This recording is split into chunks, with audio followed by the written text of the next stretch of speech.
Abutin daw ng mahigit 2 bilyong piso ang kakailanganing pondo ng COMELEC kapag naurong ang parliamentary election sa Bangsamoro Region. At kapag nangyari yan, tinitingnan na ang posibilidad na buksan ulit ang paghahain ng kandidatura. Nasa frontline ng balitang yan, si Mon Gualvez.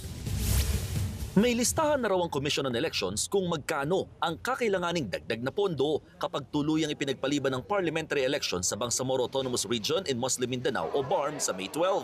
Ayon sa COMELEC, aabutin ng 2.5 billion pesos ang posibleng gastusin nila oras na ma-reschedule ang parliamentary election sa BARM.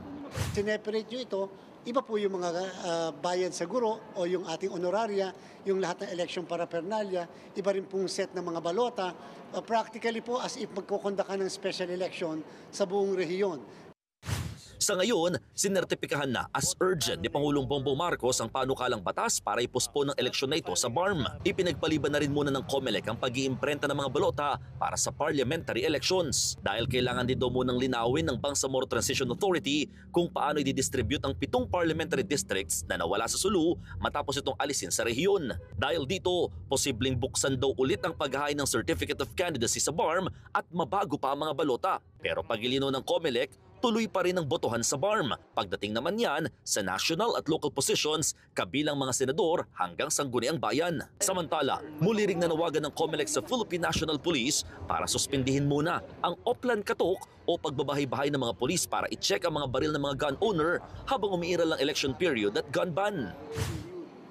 Ito po'y para maiwasan ng kahit na anong issue ng natatakot ang mga botante o nagagamit itong Oplan Katok para sa advantage ng ilang politiko, ilang kandidato, ilang incumbents. Ayon naman kay PNP Chief Police General Romel Marbil, normal police procedure lamang ang Oplan Katok. Hindi rin ito basta-bastang nantatarget ng kung sino-sino lang. Ang kinakatok lang po namin yung mga unregistered firearms. Hindi po lahat ng bahay kinakatok namin ha. Yung may mga baril na hindi po lang i-register kasi gusto namin i-account. Kasi kung hindi mo ma-register, we have to get it. Yun yung baril na yan.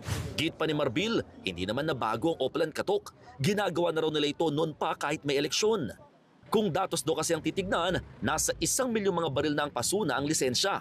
Sa Martes, makikipagpulong ang PNP sa COMELEC para bigyang linaw ang mga agam-agam tungkol sa Oplan Katok. Nagbabalita mula sa Frontline, Mon Gualvez, News 5. Mga kapatid, Julius Babaw po. Iba na ang may alam at may pakialam sa panahon ngayon. Para sa frontline ng mga balita, mag-follow at mag-subscribe sa social media pages ng News 5.